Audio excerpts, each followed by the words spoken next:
Really good to be here with you all today. So Coco, I loaned this slide to Coco, so you've already seen this, so I'll just say that as we see here, and as Coco's already mentioned, that we know that the overwhelming majority of mortality among young people are related to preventable behavioral causes. And we also know that health habits established in adolescence really continue through the life course. But what we also know is that these health behaviors don't exist in isolation. Contexts really matter. And we know that these health behaviors are influenced by the social context, geographical, cultural. Our perceived capacity in our actual behavior to engage in health behaviors around eating, safer sex, substances, all of these are really shaped by the interaction of our personal characteristics with the environments in terms of the opportunities and constraints. So this is already complicated enough to know that we have all these contextual effects and there are interactions between the individual and the context. But what makes it even more complicated is that we know that these environments and ourselves are not static. We're in flux, particularly as already alluded to in terms of economics and technology and the environment. And also really important to our day-to-day, we know that we're in flux developmentally. And then we're at different stages in the lifespan. And that has a real impact in terms of the flexibility of what's possible in terms of our trajectories. So the famous health promotion axiom is start where the people are.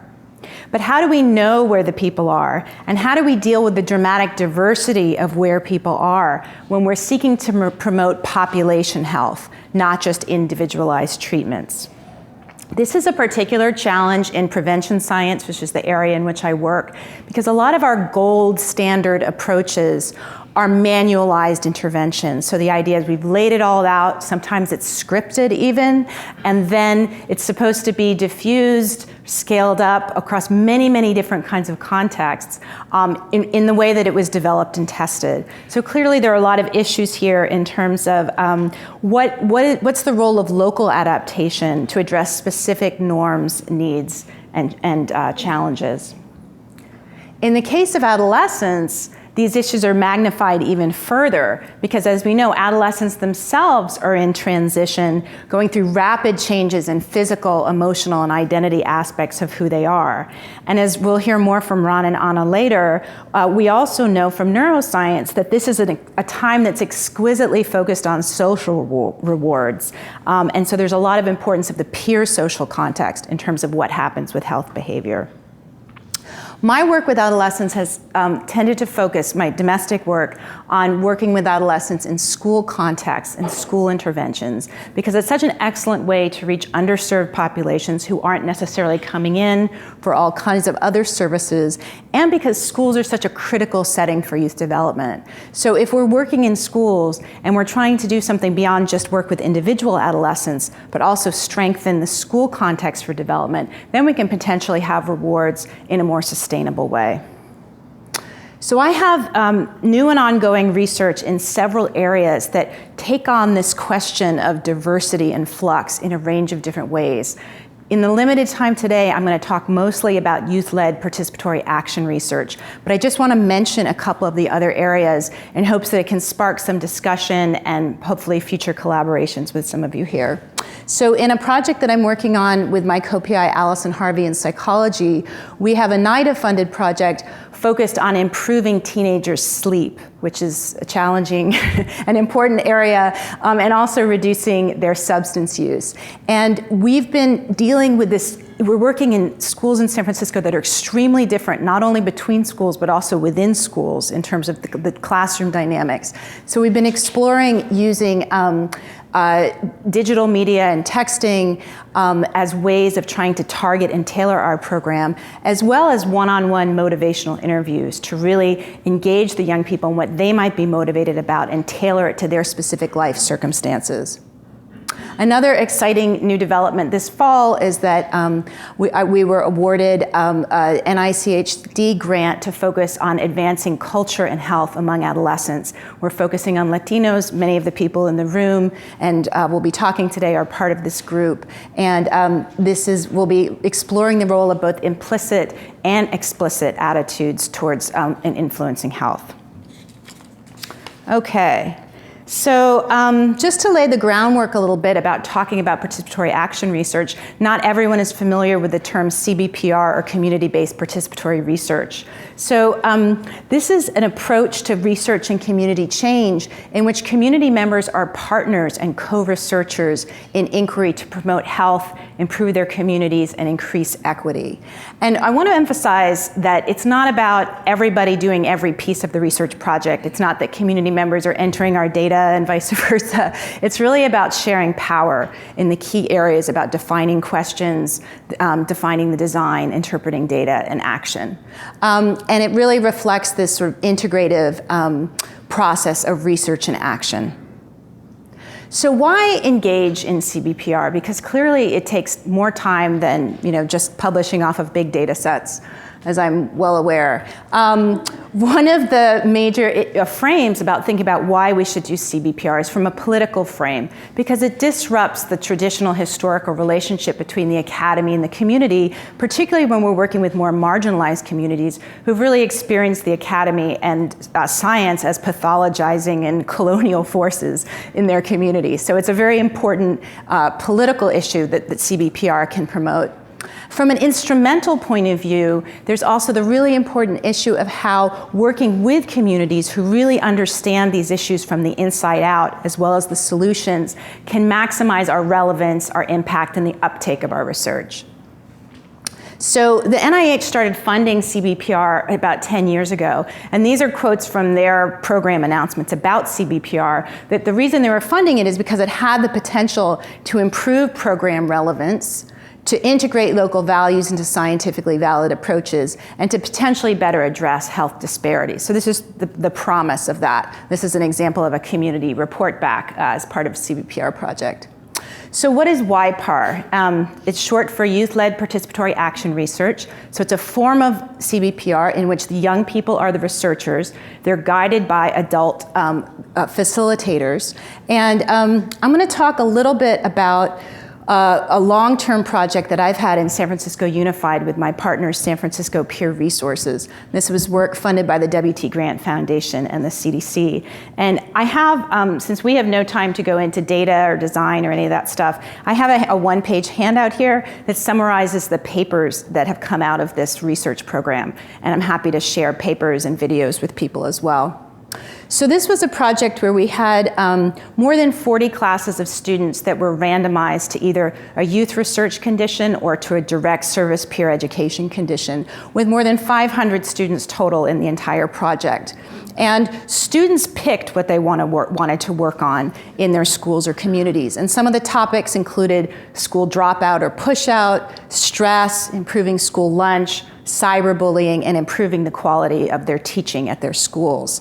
And so here's one of the students who's reporting back about a project where students at a very low-performing high school in San Francisco decided they wanted to understand how to have more kids graduate. And they decided they needed to learn more about what teaching practices were effective. So they observed their teachers systematically and identified what were the practices that engaged students and seemed to work. And so this is a young man reporting back to school board members and teachers in San Francisco Unified.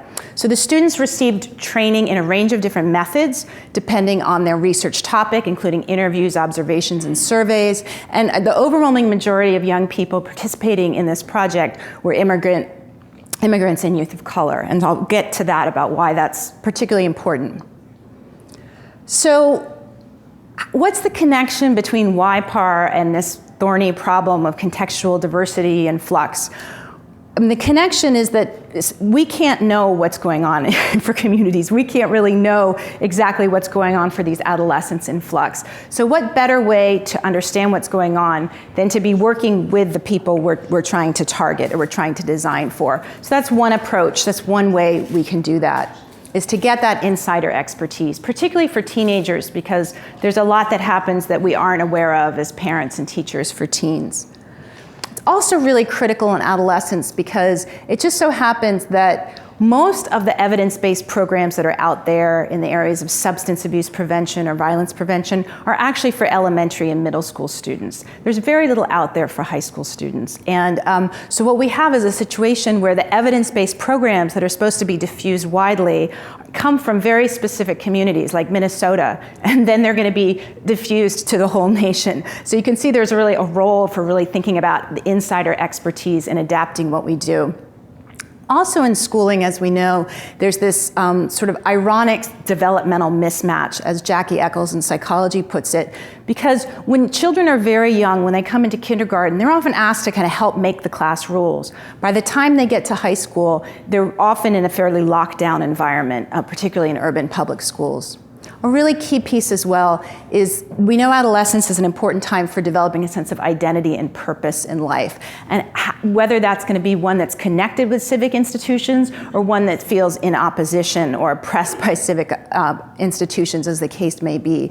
So this role of serving as a youth researcher and trying to improve one's school and community can be a really important piece in identity and really, you know, what we say, sort of a pipeline into science and health rather than a pipeline into prison.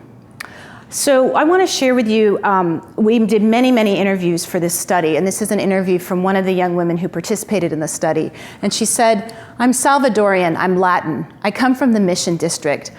Now I feel I could walk to a magnet high school in San Francisco, give a presentation, and I'm not going to be put down there like she's just a Latin girl from a crazy-ass neighborhood. She's probably a gangbanger. They're not going to think that. They're going to think she's making change and she's normal, she's a good kid." And that's something that I've had a challenge with before. And now I feel that with this experience, I'm not going to be looked down like that anymore. And this was echoed in a lot of the different interviews and survey or quantitative data, that youth were seeing themselves and being seen as experts and professional and serious in ways that they hadn't been seen before. We also saw new roles and social network changes within the school in terms of who young people were being able to talk to, and increases in their motivation to influence their schools and communities. So next steps, the scale question that we were just talking about.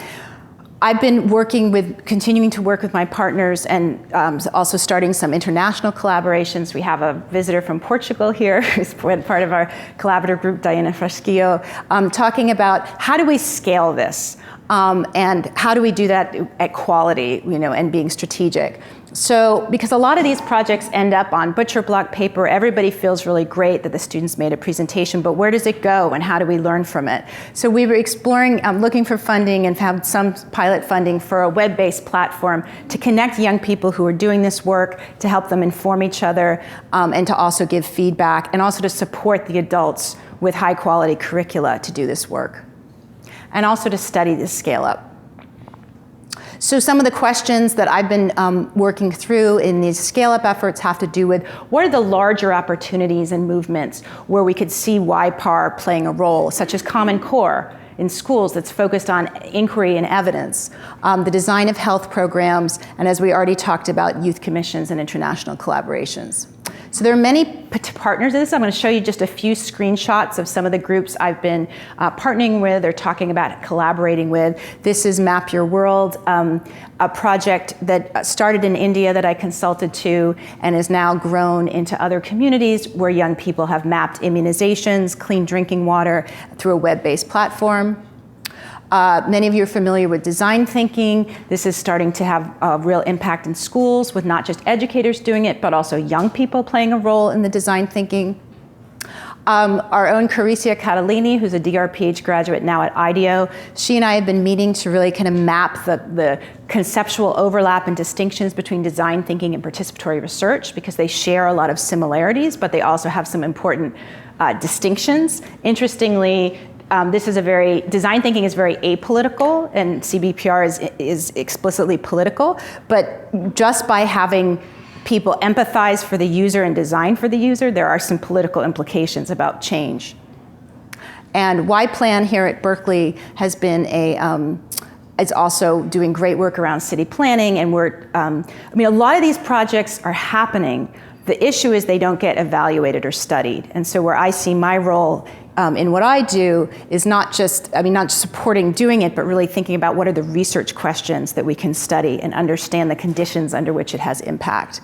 And last, I'll end with, this is a slide of Diana's project in Portugal. This is a group of young people from a youth-led research project presenting to the Minister of Health, the National Minister of Health in Portugal, having identified the areas that they think the Ministry of Health needs to work on, and they'll be continuing to meet with that Minister of Health in the coming year. So I really look forward to your questions after the next presentation and to collaborating with all of you in the future.